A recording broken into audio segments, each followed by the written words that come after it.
Good afternoon and welcome to Let's Talk About It. My name is Melinda Salinas and I'm a Community Relations Specialist and Language Access Coordinator with DC Health's Office of Communications and Community Relations. And I'll also be your host for today. January is Cervical Health Awareness Month, and during this month, several organizations highlight the importance of educating women on preventative measures and early detection of HPV and cervical cancers. So today, we would like to talk about the importance of cervical health screenings and cancer prevention. To have this discussion, I am delighted to welcome all of you and introduce two of our very special guests today. We have Dr. Ebony Hoskins, staff physician, gynecologic oncology at MedStar Washington Hospital Center.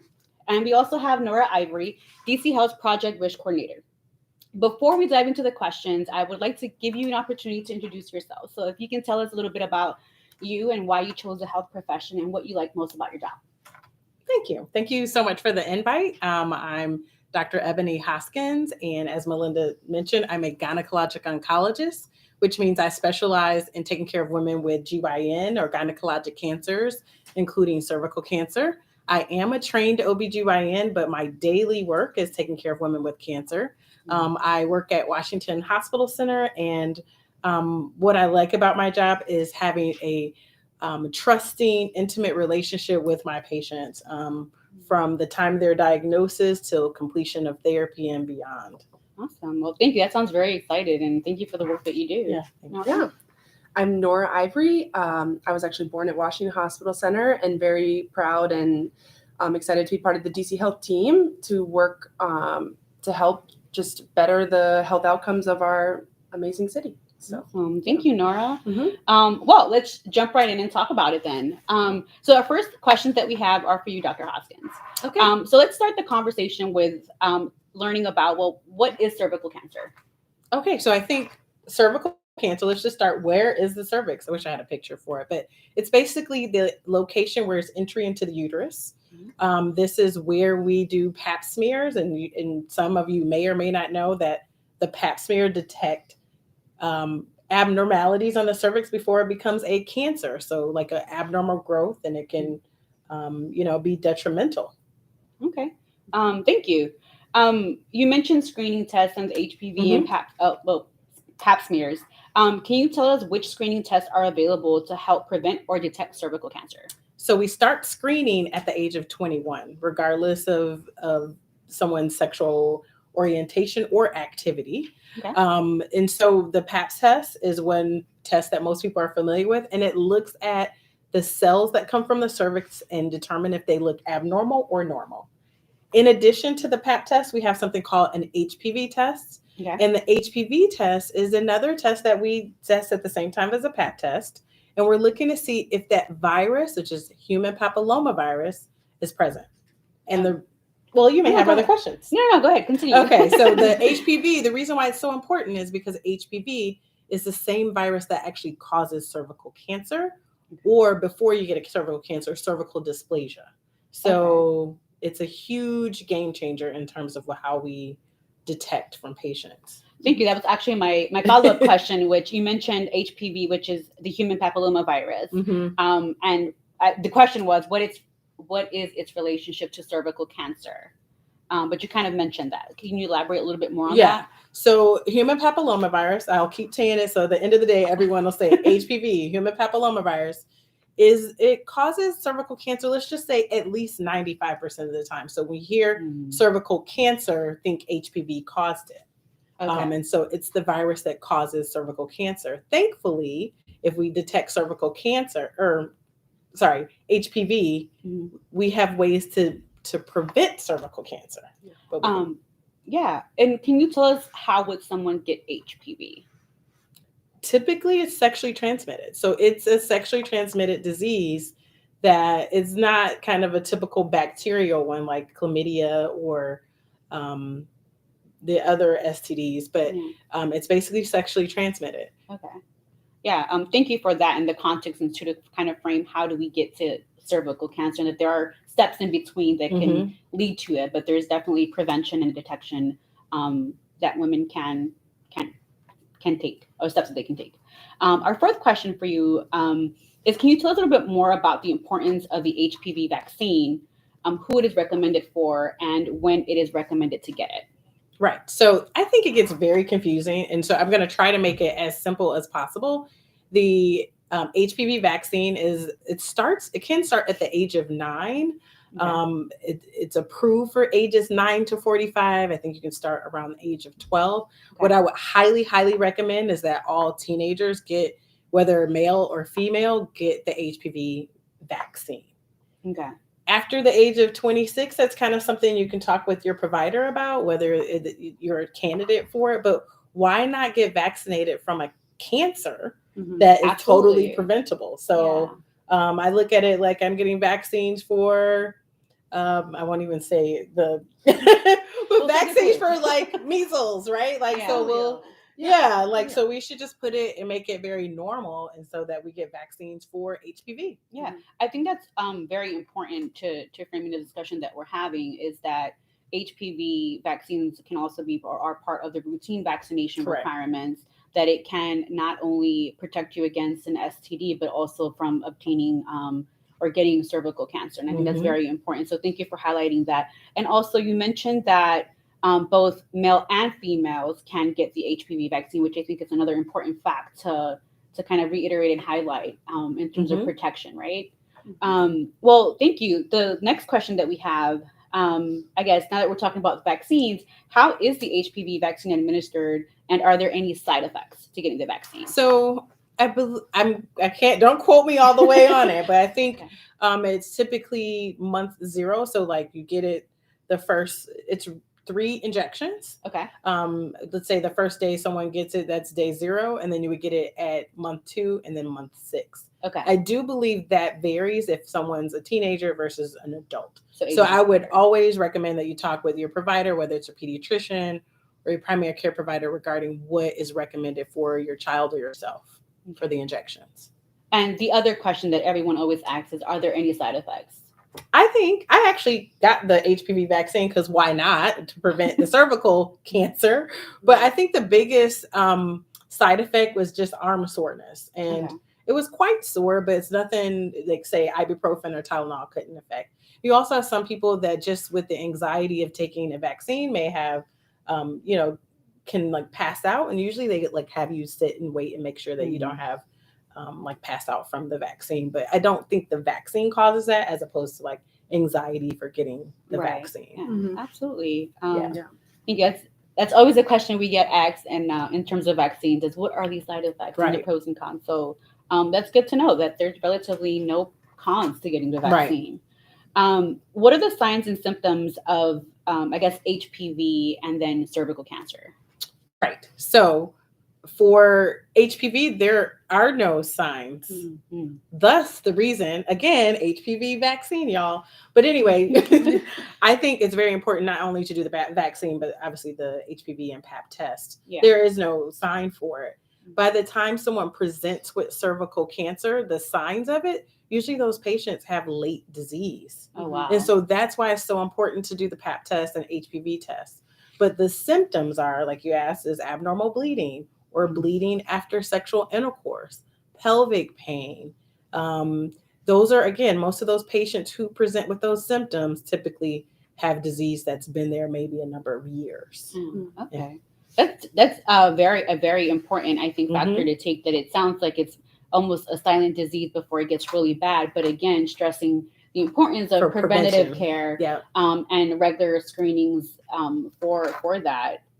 So I guess if a patient tests positive for HPV, what are some next steps they can take to either prevent the cervical cancer or to just kind of take care of the HPV? So what I would say is that we don't really have a cure, if you will, for HPV, but what we do have is routine screenings with Pap tests. And sometimes if the Pap test comes back abnormal or the HPV is present, we would do a next step test called a colposcopy, where we actually look at the cervix under a microscope and make sure we don't see any changes.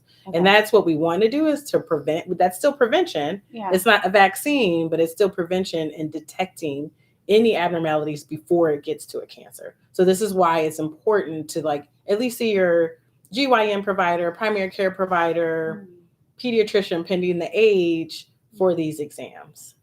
Thank you. That's definitely very important, that just kind of routine follow-up care and having that trust with your doctors, and also if you're a parent and you have a child, to also have that open line of communication and trust.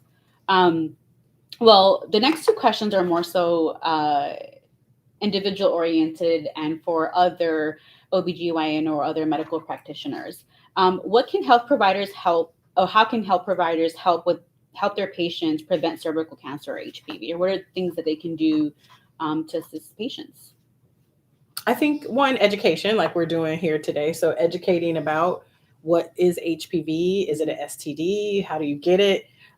Educating about the vaccine and trying to promote the use of it. It has not taken up, 100% of all teenagers getting the vaccine. So getting the vaccine, educating, letting know, hey, Pap test, whether it's sexually orientation or activity, that we start at the age of 21, and that should continue throughout your lifetime, essentially, as opposed to, some people I talk to who present with late stage disease say, I just didn't go to the doctor for 20 years. Oh, wow. Yeah, that's very important. I think part of that question, right? Like the patient has to come into your office for you to be able to educate them or treat them. Correct. But so again, just emphasizing the routine healthcare is very important, especially for women and cervical cancers. Right. The last question that we have for you is, what can we do as individuals to take care of our cervical health? So, like we said, routine care, right? Making sure sometimes we don't do those tests every year, but like at least touching base with your provider, and when talk to your friends, right? Like, hey, I went to the doctor. Hey, have you done your yearly exam? When was the last time? I think that's something we need to talk about. We need to talk about it when it's not an issue and not like later, but like, hey, have you gone? Or same thing with mammograms. I always think like, hey, have you gotten your mammogram this year? Oh, I need to schedule that appointment. And those things are reminders for people. Yeah. Maybe they don't happen right away, but that's something that can be followed up on. So I think talking about our health before it's a major issue in a time that we can prevent. Yeah. I think that's very important in terms of just kind of normalizing that conversation even amongst women, and creating that bond as well, and kind of accountability with each other to make sure that we're keeping up with our health. Right. Health. Well, thank you for that, because it's definitely important, one, to understand HPV, the human papillomavirus, and cervical cancers, the prevention, how it kind of, I'm forgetting the word, but moves along in the process of becoming a cancer, and the importance of just, again, the preventative care, but also, as we can see, having very passionate doctors just yourself that educate folks on that as well. The next questions that we have are for Nora, our Project Wish coordinator. So now that we kind of have the context of HPV, cervical cancers, and prevention, can you tell us a little bit about what Project Wish is, and why does it exist? Yep.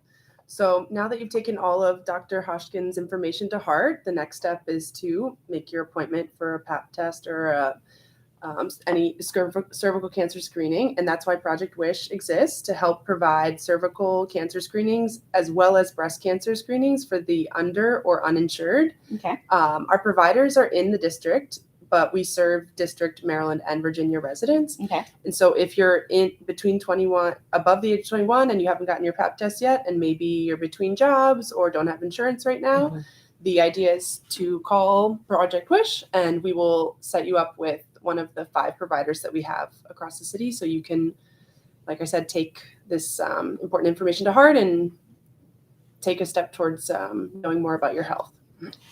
Great, thank you. What kind of screening and diagnostic services does Project Wish provide? Yeah, so we provide all the screening and diagnostic tests, like the colposcopy, excuse me, that Dr. Hoshkin mentioned. So the screening and the diagnostic tests that may be required to go through the whole process of being sure you don't have any cancerous cells. And I realize when describing Project Wish, a lot of the reason you asked why it exists, many times people that don't have insurance miss these screenings because they don't have access. And so our hope is that we're expanding access to populations without insurance. And unfortunately, in the district, Black and Hispanic women have more cases, and people Hispanic and Black women die of cervical cancer at higher rates. And so the idea is that we want to be available so that people can detect it early and live a high quality of life if it's detected early, like we know. Yeah, thank you. That's certainly important. I think a lot of the times we look at nationally, but localizing that information and the importance of just kind of having wraparound services with medical care, but also different services that if you don't have the insurance, that you can obtain access to these kinds of exams and tests. You briefly touched about it earlier, but could you tell us a little bit more about who is eligible for Project Wish, or how do you qualify for Project Wish? Sure. You just have to be, be 21 years of age or older and not have insurance or have a low level of coverage, and call the number that I'm going to say now. So get your cell phones ready, and we'll set you up. So that's really it. Just not our program provides insurance. So if you don't have insurance, that's why we're there. And we also provide navigation services. So maybe someone who has is underinsured and has some type of coverage but needs help figuring out the medical system or language services, they can also call, and we can set them up with what are called patient navigators, or basically like helpers for patients to figure out what they need to do next in their to make the correct steps to get the screening. So we provide the screening itself as well as the services, like wraparound services, to help you get there and figure out the results. Does that also include transportation to get to the appointments? We can help people navigate to figure out the transportation resources that we have. Awesome. In the city. Yeah. So how can women access or learn more about Project Wish? Yeah. Call Project Wish at 202-442-5900. Also, you can call the following number, 202-573-1091. Yeah. Oh, thank you. Well, before we wrap this up, are there any parting words that you want to add to the conversation or to leave our audience with? For me, I think I have the most recent statistic. So nearly 14,000 women will be diagnosed with cervical cancer in the United States this year, and majority of them are preventable. And so I think the take-home point is that it can be prevented. We have the HPV vaccine, we have Pap tests, we have HPV testing. Yeah. Thank you for that. Well, this concludes all the questions that we have for today. Again, thank you so much for joining us and for contributing to the conversation. We clearly see your passion and dedication to the work that you do. So we hope that we were able to answer some of the questions or concerns related to cervical wellness, and that we're able to also provide you with helpful resources to make sure that you follow up with your preventative care and scheduling, testing, but also screening as well. Until next time, we hope to see you at the next Let's Talk About It.